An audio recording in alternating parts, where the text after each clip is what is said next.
আজকে এই দপ্তরে যে এসেছি, সারা পশ্চিমবঙ্গের মহিলাদের এটা বলতে চাই যে নির্ভয়ে আপনার সন্তান, আপনার কাজ আপনারা নির্ভয়ে করুন। 8টার পর বেরোতে পারবেন না, থানাতে গেলে থানা এফআইআর নেবে না, এই দিন শেষ হয়ে গেছে। সুতরাং আমি সেই আশ্বাস দিতে চাই আমার মহিলা বোনদের, মাসিমা, কাকিমা সবাইকে, যে মাথা উঁচু করে আমরা বাঁচব। 4 তারিখের পর থেকে মাথা উঁচু করে বাংলার মহিলারা বাঁচবে।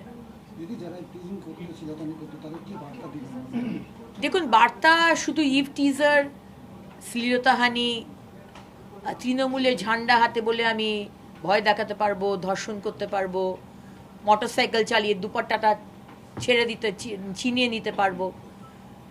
আশা করি আপনারা মেসেজটা পেয়ে গেছেন, আপনারা যেখানেই যারা রয়েছেন।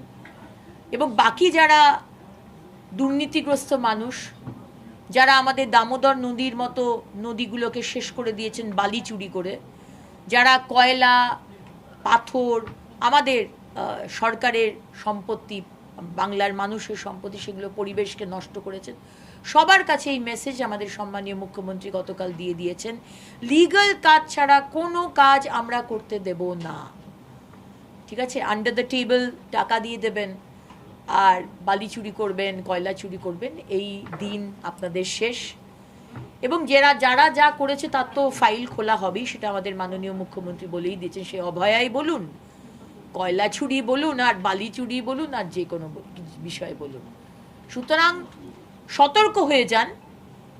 আর তাদেরকেও আমি সতর্ক করতে চাই, যারা বিজেপির ঝান্ডা নিয়ে ভাবছেন, এতদিন হয়তো তৃণমূল বা অন্য দল করতেন, আজকে বিজেপির ঝান্ডা নিয়ে ভাবছেন আপনি বিরাট বিজেপির সমর্থক বা কার্যকর্তার, আপনি এইসব কাজগুলো দেখবেন।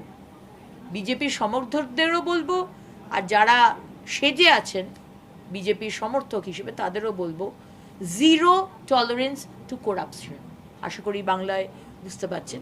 দুর্নীতিতে জিরো টলারেন্স আমাদের মাননীয় মুখ্যমন্ত্রী শুভেন্দু অধিকারী মহাশয় বলে দিয়েছেন।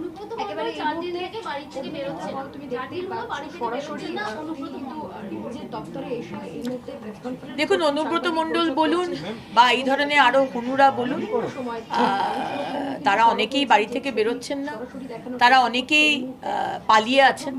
কিন্তু আমাদের দিক থেকে কিন্তু কোনো মার ধর কাটাকাটি যেটা তারা করে এসেছেন 2 মে 2021, সেটা কিন্তু আমাদের দিক থেকে নয়। আমাদের সম্মানীয় সভাপতি শ্রমিক ভট্টাচার্য মহাশয় প্রথম দিনেই বলে দিয়েছেন, 4 তারিখেই বলে দিয়েছেন যে কোনো রকম কোনো অন্যায়, ধমকি, মারধর বিজেপির তরফ থেকে কিন্তু করা হবে না, এবং যদি কেউ করে তাহলে কিন্তু স্ট্রিক্ট অ্যাকশন নেওয়া হবে। এটা কিন্তু আমাদের সম্মানীয় অধ্যক্ষ এবং এখনকার মুখ্যমন্ত্রী, তখনকার leader of opposition Suvendu Adhikari মহাশয় খুব ক্লিয়ার ভাষায় বলে দিয়েছেন। বিভিন্ন সময় আমরা দেখেছি আপনি সন্দেশখালী থেকে শুরু করে আরজিকর বিভিন্ন সময় আপনি সরব হয়েছেন, এবং আজকের দিনে দাঁড়িয়ে আপনি এই মন্ত্রকে, এই দপ্তরের দায়িত্ব পেয়েছেন। আমি অত্যন্ত খুশি, এবং এটা একটা মানে কি বলবো, এটা আমার মানে মহিলা, উইমেন অ্যান্ড চাইল্ড, মহিলা যাদের জন্য আমি আন্দোলন করে এসেছি, যাদের জন্য কথা বলেছি, যাদের জন্য যে বাচ্চাদের জন্য আমি সুরক্ষার জন্য লড়াই করেছি, আজকে তাদের সুরক্ষার জন্য, তাদের দেখভালের জন্য আমাকে মন্ত্রক দেওয়া হয়েছে। আমি ধন্যবাদ জানাই আমাদের লিডার, টিম লিডার, আমাদের সম্মানীয় মুখ্যমন্ত্রী শুভেন্দু অধিকারী মহাশয়কে। অনেক কাজ করার আছে, অনেক কাজ, কিন্তু ফার্স্ট প্রায়োরিটি হচ্ছে বাংলার মা বোনেরা, বাংলার মা দুর্গা, মা কালী এবং তাদের সন্তান মা সরস্বতী, মা লক্ষ্মীদের কুনজরে যেন কেউ দেখতে না পারে, তারা যেন মাথা উঁচু করে তাদের যা কাজ তারা যেন সেটা করতে পারে সমাজে। সব খবরের আপডেট পেতে ফলো করুন টাইমলেস নিউজ।